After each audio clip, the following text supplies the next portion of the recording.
Today, we're answering the question, is it possible to prove the existence of God? And whether you think it is or isn't, the answer is going to surprise you. So we're going to look at, is it possible to prove the existence of God?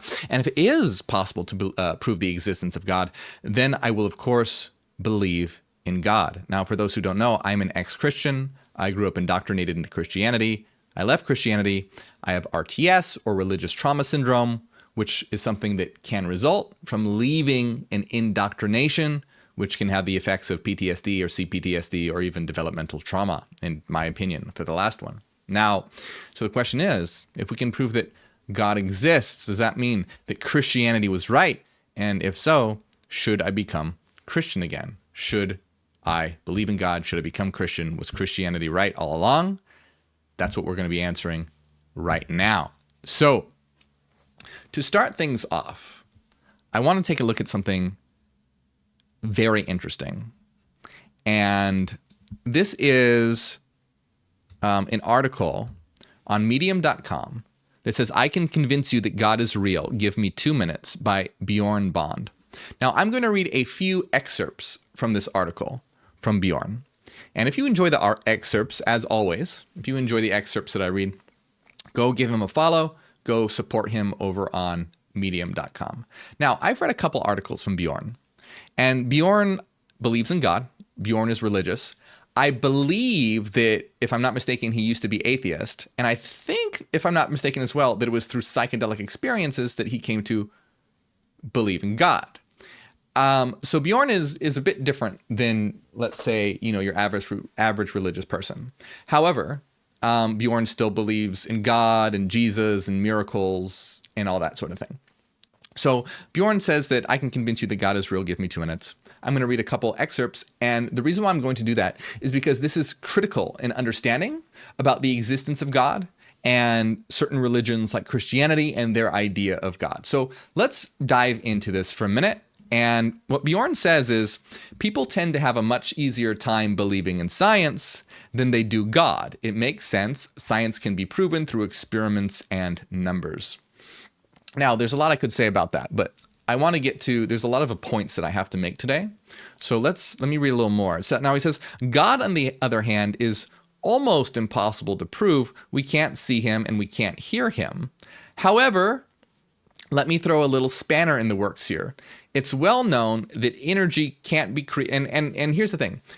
Before I get into this point, because this point is really important here. What I'm going to be showing is how we can prove that God exists. But it does not mean what a lot of people think that it means. This is going to be very important. Whether you're a Christian or an atheist or somewhere in between, I think the answers here are going to really surprise you. And this is stuff that you need to know and you need to hear, because it's not stuff that people are familiar with. They're familiar with the usual dichotomy of, oh, are you religious or are you an atheist? Do you believe in God or don't you believe in God? Reality is more complex than this. So just with that in mind, it might, for a minute be like, where are they going with this? But it all makes sense. Stay with me. This is important stuff. So Bjorn says, let me throw a little spanner in the works here. It's well known that energy can't be created or destroyed. It can only change forms. This is the fundamental law of the conservation of energy. This is correct. Energy is eternal. It cannot be created or destroyed. It can only be transformed. This is correct. So Bjorn says, pardon me, but I believe something is amiss here. If energy can't be created or destroyed, how was it created in the first place? This is impossible to explain. So what I want to lay out here is, first, I want to point out a lot of errors that Christians or religious people in general will make with regard to trying to argue for the existence of God, and how it actually proves something else. It proves something that they are not trying to prove. Let me explain. So Bjorn is basically saying energy can't be created or destroyed. If energy can't be created or destroyed, how was it created in the first place? This is impossible to explain. A few things to take note. First, Bjorn, the reason why Bjorn is saying this is because he's saying that, well, God must have created it. He's saying energy can't be created or destroyed. It's impossible to explain what created energy. Then God must have created energy. This is essentially the argument here. There's a couple things I want to point out. First, Bjorn says energy can't be created or destroyed. If energy can't be created or destroyed, how was it created in the first place? This is impossible to explain. Okay, so do you see the rational errors that are made here? The correct thing that Bjorn says is this is impossible to explain. That is correct. That is right. Energy can't be created or destroyed. How was it created in the first place? This is impossible to explain. Yes, it is impossible to explain because you cannot create something that cannot be created. So it's impossible to explain the creation of something that can't be created. That's correct. So energy cannot be created or destroyed. Since energy cannot be created or destroyed, energy is eternal. Therefore, energy does not have a creator because energy is eternal and cannot be created or destroyed. So do you see some of the fundamental errors here being made is it's going, well, if energy can't be created or destroyed, what created energy? Nothing created energy. Energy is eternal. Energy cannot be created or destroyed. Now, the reason why I'm harping on this so much and why this is so important is because it's not like, oh, this is impossible, thus God must be the answer. I want you to see how the fundamental property of the eternity of energy and the fact that energy can't be created or destroyed. Because this is going to point towards something else entirely. Not that God created energy, because energy can't be created or destroyed, but that God is energy.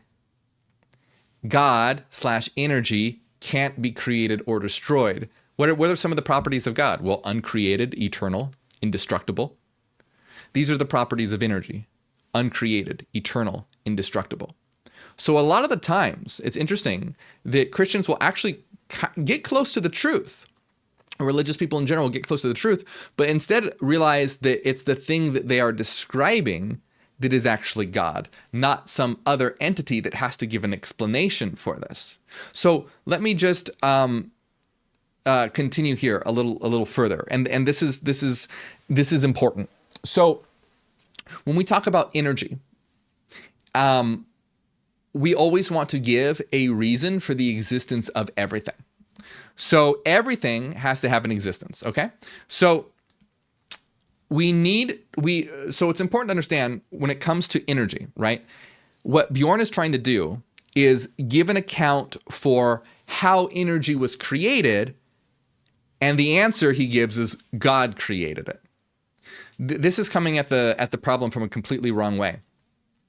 Energy is eternal and it's uncreated. Energy can't be created. Energy can't be destroyed. So we don't need to give an account for the creation of energy because energy wasn't created. We need to account for the existence of energy. So this is a very, very important difference here. And I'll say it again. We don't need to account for the creation of energy because energy doesn't need to be created. It can't be created. We need to give an account or explain how it is possible that energy exists. You see the difference? It's not like, how did energy begin? It's, okay, energy exists. How is that possible? How is it possible that energy exists? And we can answer this logically. So here's the thing. Everything requires an explanation. Everything requires a reason for its existence. Now, that doesn't mean that everything was created. It means everything needs an explanation. So if a Christian says that God exists, you need to be able to say, how is it that God exists? How is it possible that God exists? So if we're going to say energy is eternal and energy exists, we don't need to give an account for the creation of energy. We need to give an account for how it is possible that energy exists.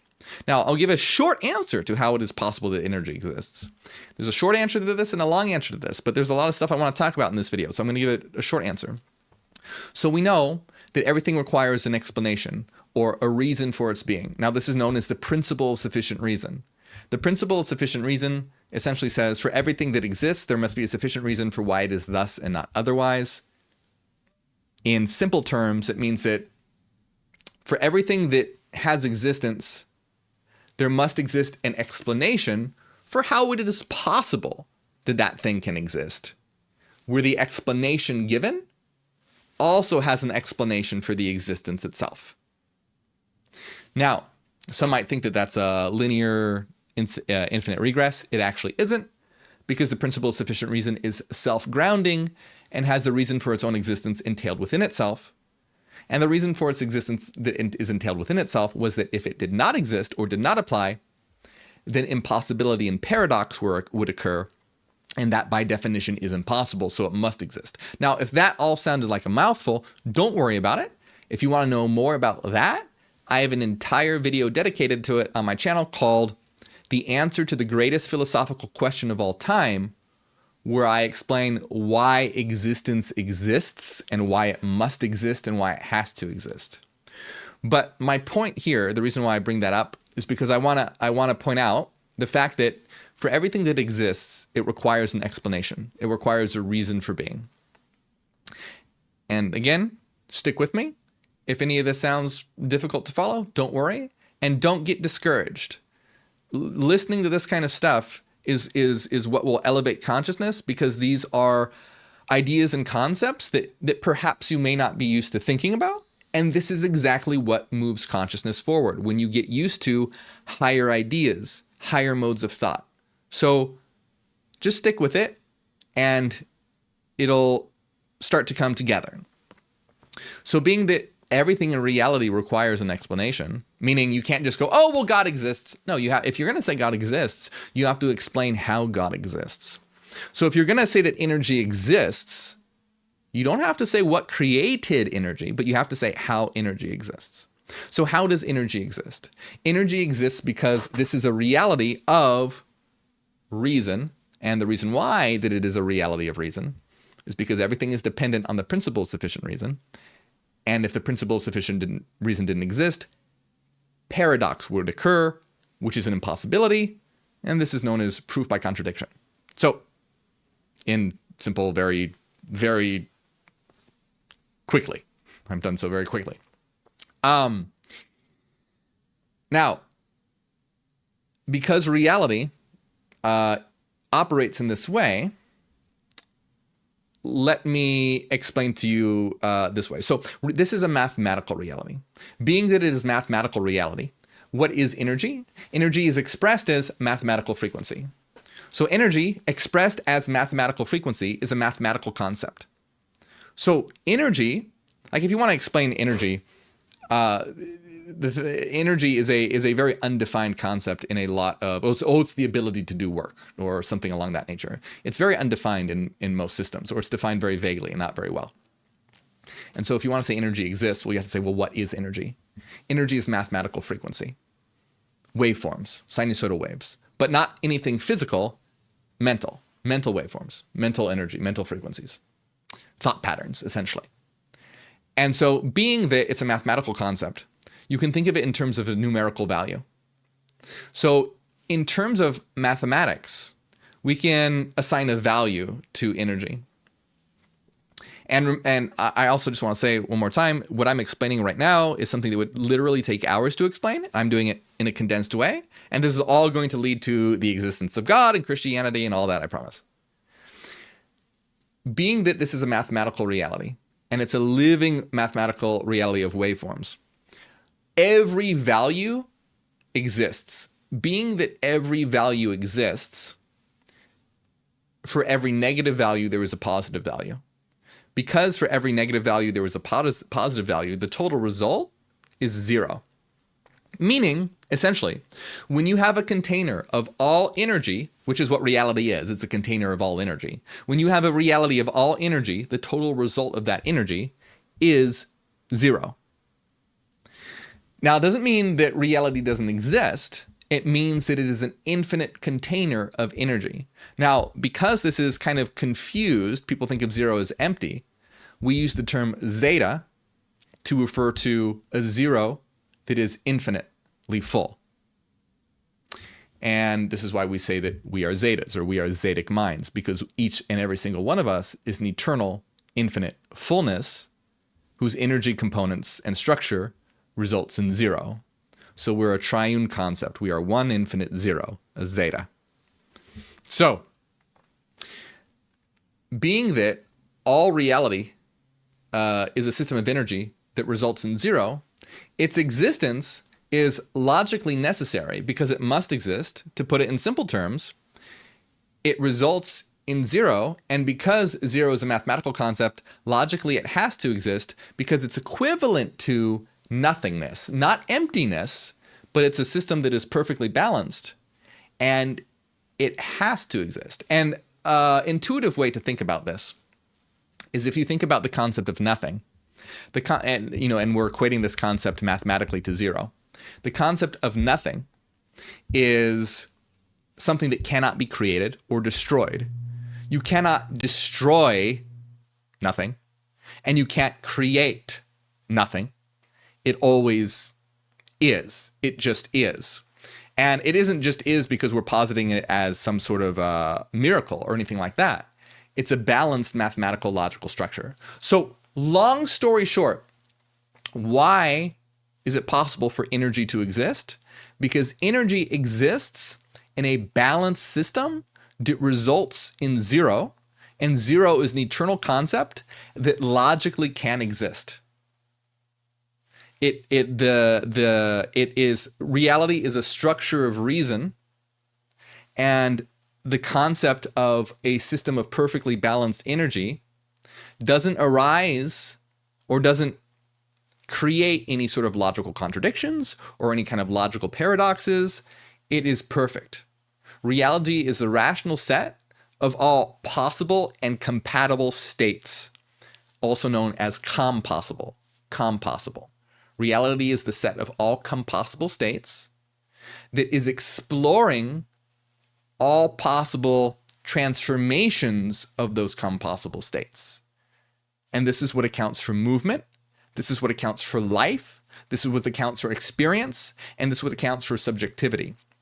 Reality itself is essentially a system of reason, a system of mathematics, a system of frequency, a system of energy that is exploring all its possible transformations. And you can think of it kind of like, if you think of it like a Rubik's Cube, if you think of this, kind of think of it like all reality. And imagine that, imagine every block had a number, right? Let's say here was +1, here was -1, here was +2, here was -2, right? Imagine each block had a number, +1, -1, +2, -2, +3, -3, all over, so that there was a pair for each one. Well, what would be the total result of this Rubik's Cube? If you added up all the numbers, what would you get? Well, the total result of this cube would be 0. But all the numbers, or all the frequencies, they still exist. But the total result of the cube is 0. Now, what can this cube do? It can explore its various transformations. But guess what? As it explores its various transformations, what's its total result? Its total result remains 0. So even though it's exploring its various transformations and different patterns, its total result remains 0. So reality is a system of nothingness that is infinitely full, that is exploring all its possible transformations. And nothing, structurally speaking, is without explanation. Everything has an explanation. There's nothing out there that you just go, oh, well, God exists because God exists. No, everything can account for itself. The existence of energy is dependent on the existence of zero, which is dependent on the fact that reality is a system of reason, which is a truth that must be true, because if it were not true, then impossibility and paradox would arise, which is by definition impossible, so it must be true. So do you see, reality is always involved in totals, cyclicality, and it's all self-grounded in a system that is exploring itself. Now, the reason this is all important is because when we look at the concept of energy, it's not that energy is created or destroyed. It can't be. Energy is eternal. And we're going to get to what this has to do with God in just a moment. I just want to point out this first thing that Bjorn is saying. You can see is just incorrect thinking. The fact that energy doesn't exist, or the fact that energy exists, doesn't demand that there be a creator of energy, because energy is eternal. Energy exists because, as we'll see, energy is God. But first, I want to point out a couple more things here. So Bjorn says, further, my little God-doubting friend. Anyway, every force in the world has an equal and opposite reactive force. And this is true. And this is actually dependent upon the idea of energy being coupled with its positive and negative counterpart and balancing to zero. So yes, every force has an equal and opposite reactive force. And he continues by saying, if you've lived long enough on this earth, you'll be very accustomed to the existence of evil. Evil is everywhere. The devil is real. People hurt people because they enjoy hurting people. Okay, so a couple things. First of all, reality being balanced with equal and opposites, equal and opposite forces. Is that true? Yes. But then you have this idea of, well, bringing in that evil exists, and because evil exists, the devil is real. None of this follows. So first of all, you have to define what evil is. When you say evil exists, what do you mean by that? If you follow Christianity, you follow a set of moral absolutism, which is the Ten Commandments, which is there is a set of right and wrongs that are always true. Reality is not like that. Would you say it's wrong to steal? Is it evil to steal? Well, what about someone who is stealing because their child is starving? Is that wrong? Is that evil? The concept of good and evil is a very intricate and complex topic, and something I'll talk about at some point. But you can't just point out and go like, there are bad things in the world, thus evil exists, thus the devil exists. Even if you define evil and prove that evil exists, which I'll show in another video, or I have before, that morality is not, you can't separate things into this is good and this is evil. You can't do that. Reality is much more complex than that. So first of all, you can't do that. But even if you could, let's say you could, if evil exists does not mean that the devil exists. That does not follow either. Okay, but let's go even a little further. So basically he says, if the devil and evil are real, then so is God and good. It can't be otherwise. So he's essentially saying, okay, everything has an equal and opposite force. Evil exists, therefore the devil exists. None of this follows, by the way, but let's say it does. Therefore, since everything has an equal opposite force, then God exists and good exists, so therefore God exists. Okay, first of all, just none of this makes sense. But let's pretend that it does, because what's really funny about this is that even if it does, let's say that it does, then by the logic used here, the devil is equal to God. Because the logic being used here is that everything has an equal and opposite force. Evil and the devil exist. Well, therefore, since everything has an equal and opposite force, God and good must exist. Well, if that's true, then you're saying that the devil is equivalent to God, or at least, equal and opposite. So as powerful, or not as powerful, but at least God's equivalent, but in an inverted nature. And I don't think any Christian wants to say this. Now, first of all, this is very, very, very fuzzy logic. And when you're talking about beings that are equal and opposite to each other, like, what does that even mean? What does it mean that the devil is equal and opposite to God? But you're having some equivalency of some kind occur here. And I don't think that is something that wants to be stated. Now, you could argue that you're saying, oh, well, God is infinitely good, therefore the devil is infinitely evil. But are you saying, well, then does that mean that since God is all powerful, the devil has literally no power? Or what are you saying? Are you saying that the power of God and the devil are in equal magnitude, but just have opposite directions? Because that's what it would imply. If you're talking about equal and opposite, like in terms of forces, right? If you're talking about equal and opposite in terms of forces, then you're having the devil and God being equal in power, just different in magnitude as far as direction goes. And I highly doubt that any Christian wants to say that the devil or any person that believes in a monotheistic religion wants to say that God and the devil have equal and opposite powers. There are some religions that say that, but not Christianity. That's blasphemous. So even if any of this were true, which it doesn't, none of it follows, you're giving the devil an equal and opposite ranking to God in terms of power, which is very, very blasphemous. But so Bjorn says that the very fundamental laws that we operate in break down when probed a bit deeper. How can one not believe in God? They don't break down. So they're just misunderstood. If you say, oh, well, energy is eternal, so what created energy? You're not reaching a part where fundamental laws break down. You're not understanding the logic of the concepts and terms involved. Energy is eternal, thus it cannot be created. You don't need to look for a creator. Looking for a creator for energy would be like trying to look for a creator of God. In religion, it's that God is eternal and uncreated.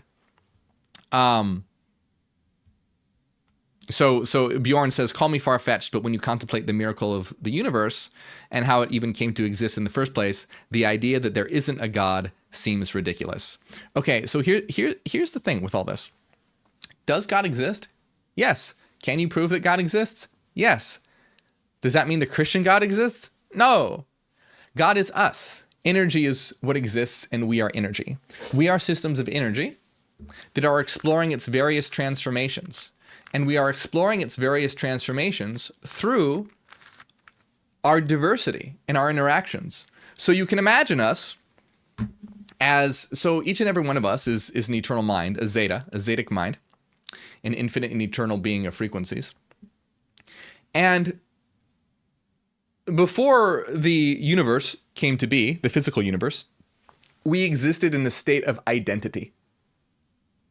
So in order to experience ourselves in diversity, we introduced difference.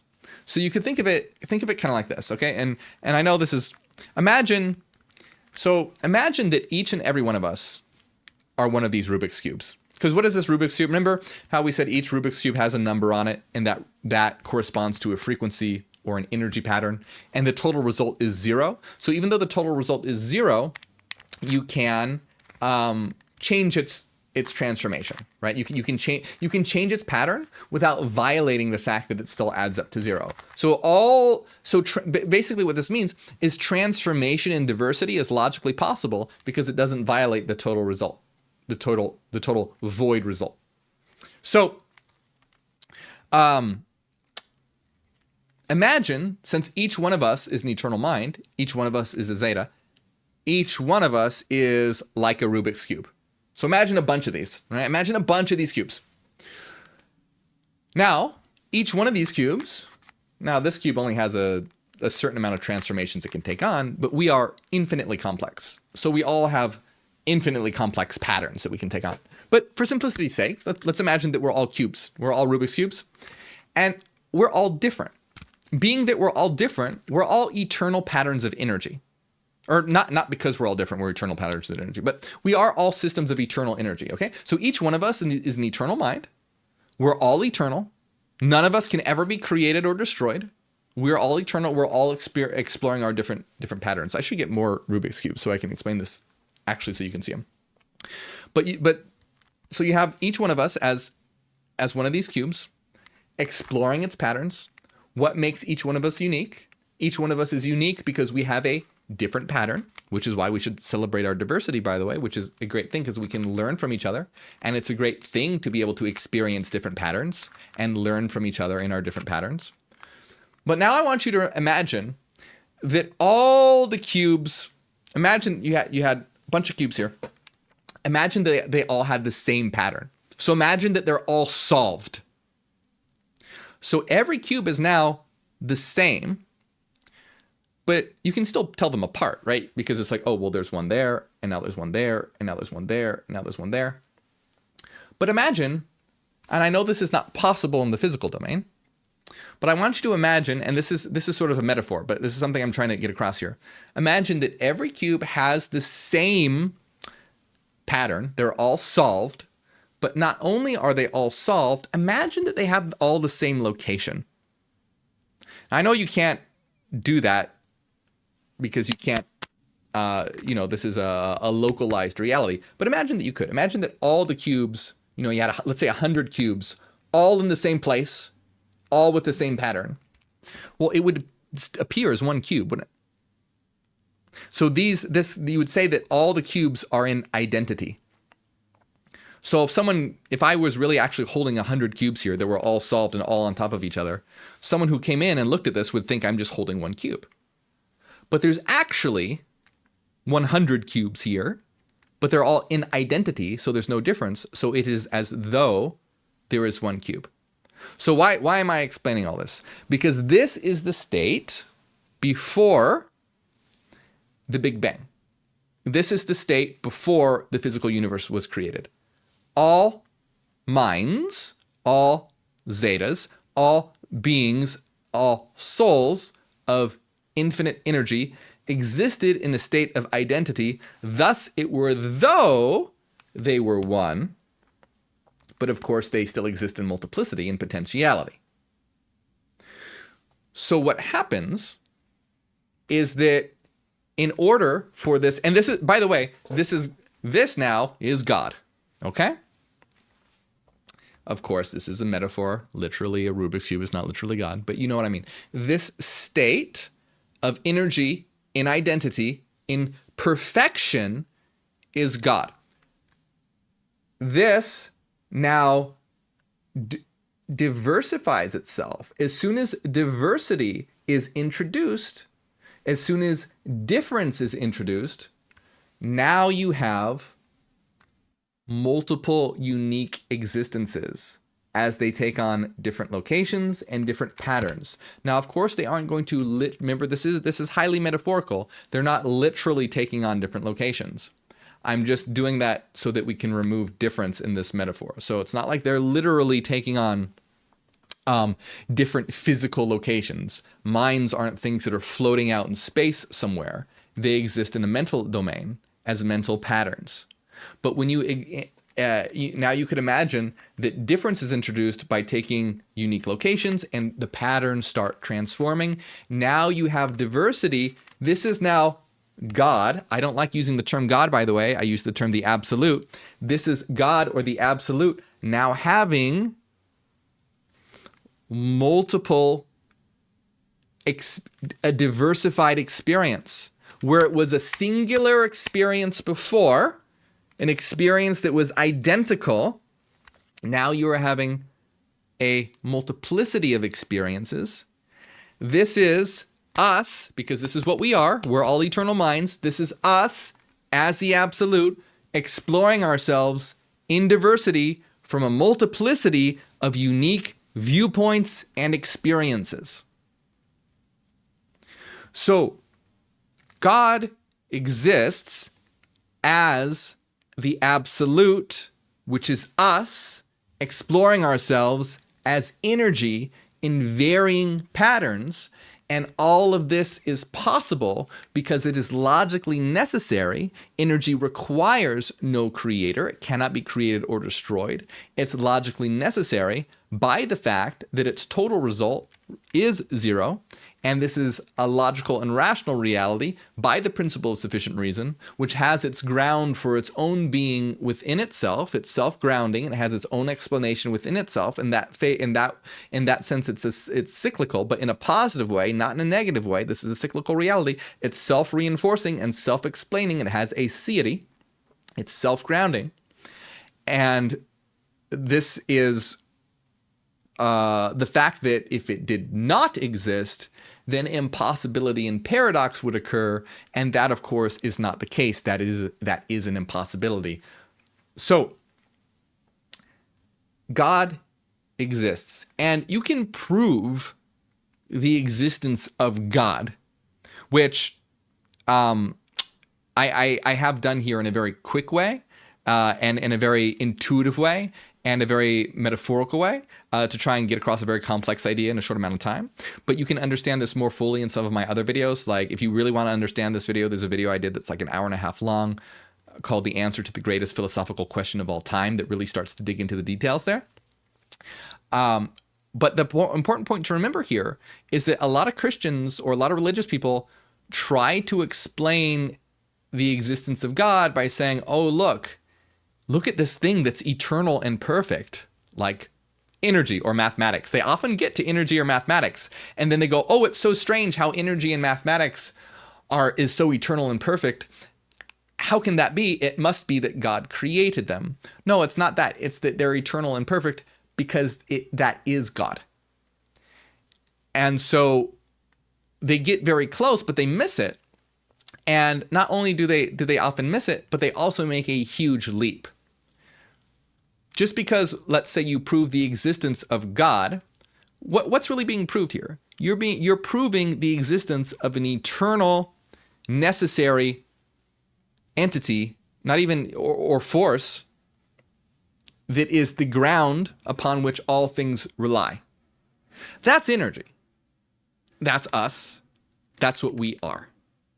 You can't prove that, right? You can't prove that a necessary, eternal, self-grounding principle exists. You can't prove that because you can't, what I'm saying, you can prove that, but you can't prove that and then say, oh, and thus the God of the Bible that created the world in 7 days and sent Jesus down as his son to die on the cross for his sins, for our sins. None of that follows. Can you prove the self-grounding principle upon which all reality relies for its existence exists? Yes, you can prove that. Can you call that God? Sure, you can call that God if you want. Does that mean the God of the Bible, who has a son named Jesus, who gets really mad if you touch yourself at night, exists? No, of course not. That and a lot of even some very intelligent theologians even make that big leap, which is such a huge logical error. Just because a fundamental energetic self-grounding force exists does not follow that it's a being described in the Bible that had a son named Jesus and died for your sins and is a creepy guy in the clouds who reads your thoughts. Like none who'll send you to hell if you don't have faith in a guy that walked on water and was raised from the dead. Like none of it. That's a huge leap. So yes, you can prove that there is a self-grounding principle. This principle is energy, and this principle must exist. That doesn't prove the existence of the Christian God. That proves the existence of that principle, which is what we are. And how do we know that that is what we are? Goddamn, I did a video on this, and I can't remember the title of it because I don't have, again, this is another thing that would take an hour or so to explain. I can't remember the title of it. I'll have to find it, but I did do a video on this. How you can know that that is us is because we are subjective experiencing minds, sentient minds. We are what a lot of people use the word as conscious. We have a conscious experience, but to put it in more precise terms, we're having a sentient experience. So here's something the equivalency I want to get across here is really important. There's the problem in science known as the hard problem of consciousness, which is that science cannot explain how sentience and consciousness and subjectivity can exist. They can't explain it. They have no idea. They say that the brain creates it, but they're just positing that. They have no idea how that can happen. And also that's a logical impossibility. The brain does not create consciousness. The brain does not create sentience. That's a logical impossibility. It's something that science can't explain, and they know they can't explain it. And it's impossible for them to explain it because they can't. Mind, we are minds that link to the body, and the brain facilitates that link and allows us to access an interface that filters and conditions the mind that allows us to have this experience. The brain is an interface, like a VR headset is an interface. A VR headset doesn't generate consciousness. It's an interface that allows you to interface with the VR world. The brain doesn't generate mind or consciousness. It's an interface that your mind, soul, zeta uses to interface and experience this world. My point being that mind, sentience, the ability to experience, the ability to have a subjective experience, cannot be created or destroyed. It is eternal and has a reason for being that I've explained in other videos. Really don't have time now, but do you see the equivalency here? Energy is eternal, cannot be created, cannot be destroyed in terms of mathematical frequency. And we are mathematical beings. We are sentient beings. Sentience is nothing that can be created or destroyed, because sentience, or the ability to feel and experience, is what it is like to be this system of frequency experiencing itself. And of course, the reason why that we are able to have this experience is because there is nothing to prevent having a qualitative experience, as long as there is a rational structure to structure it in accordance with reason, and rational structure does exist. Therefore, there are experiences associated with that. So what that means is that logically, experience can exist, and experience is associated with every frequency. Okay, so just to go over that again, experience can exist because there's nothing to prevent its existence as long as it obeys the rules of reason structurally. And it can obey the rules of reason structurally as long as if it is paired with a structural system. That structural system exists in the form of structured frequency. Therefore, experience is paired with frequency, meaning frequency isn't a dead, empty mathematical concept. It is something that is living because experience is paired with every frequency. Thus, as soon as you have experience being possible, and experience is possible, you have a sentient mind, because you can't have an experience without an experiencer. So experience and experiencer go hand in hand. You can't have one without the other. Once one arises, the other arises, because really they're just different aspects of the same thing. It's just a different way of describing something. So as soon as there is experience, there is sentience. So you have a system of frequency, which is a mind, and a system of frequency is paired with experience. Therefore, it is a living, sentient, subjective mind. So to try and put this in simpler terms, if you imagine this Rubik's Cube as a mind, and remember that each cube has a number associated with it, so that's its structure, and it results in 0. But what else? It's not just a dead computing system like AI. It's not just a dead program. What's associated with each frequency is an experience. And a Rubik's Cube is a great example of this because it has color.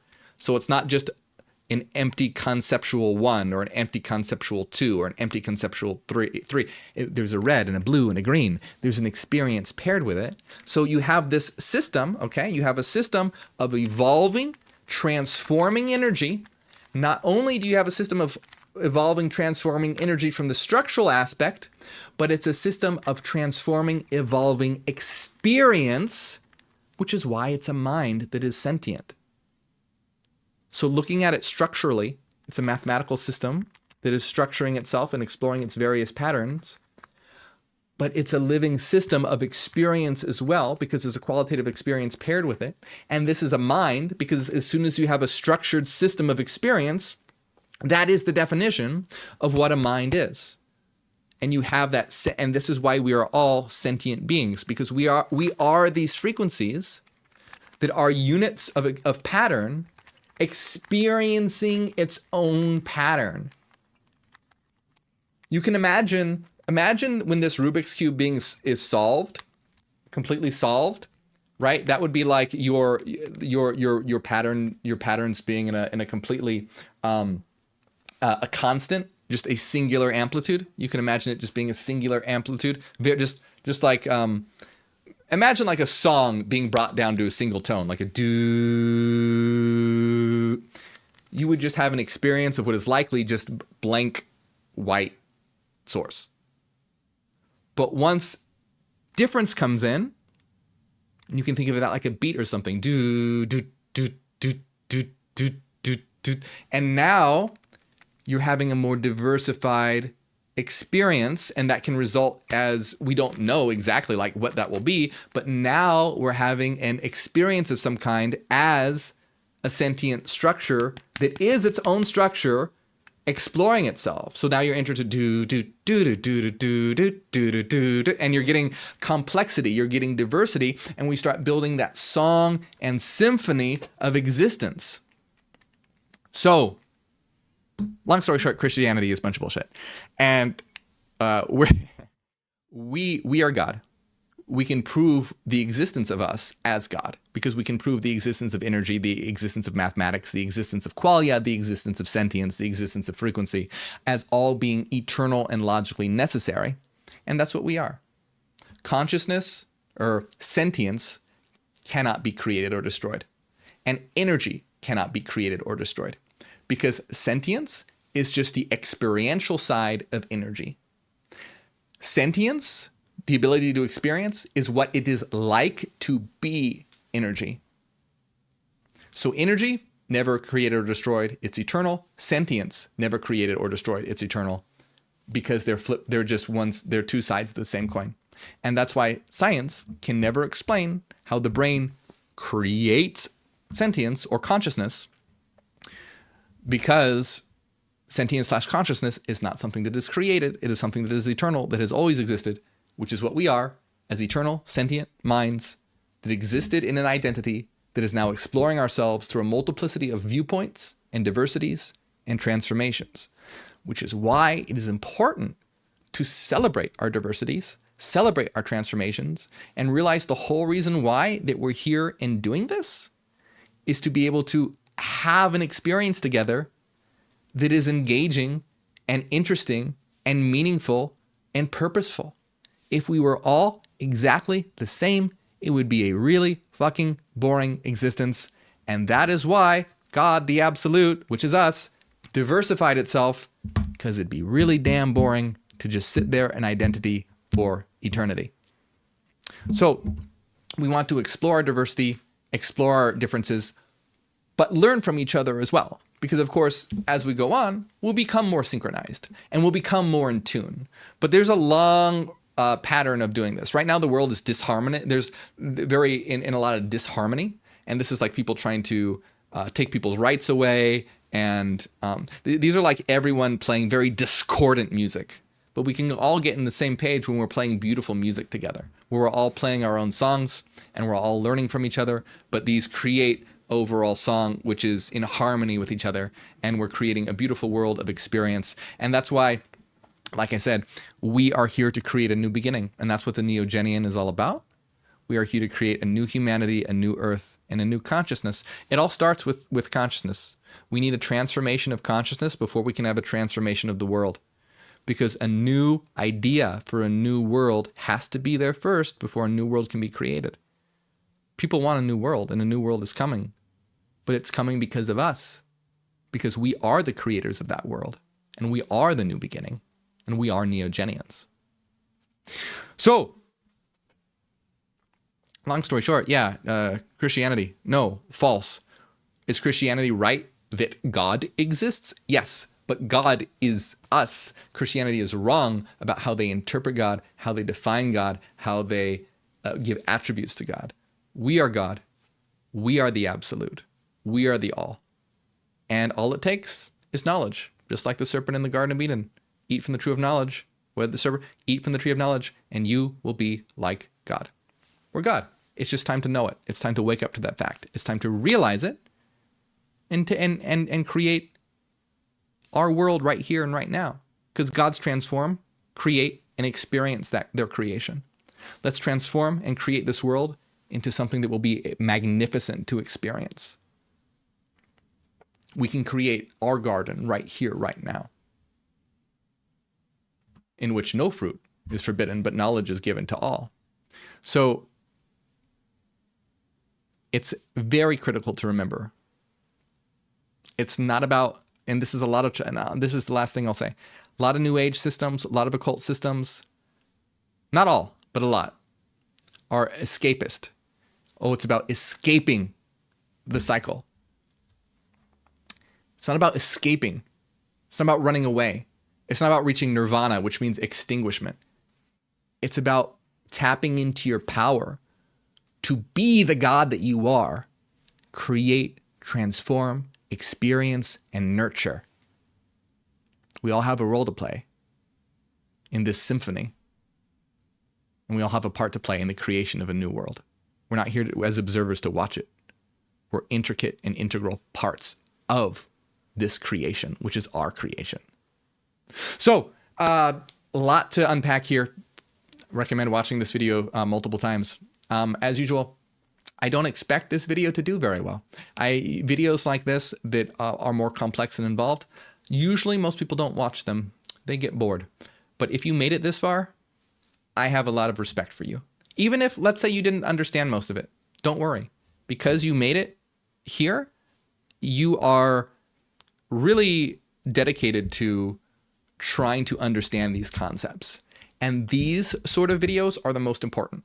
There's a lot of things that I talk about that are interesting, like Gnosticism and ancient, secret societies and stuff like that. And it's interesting. It's interesting.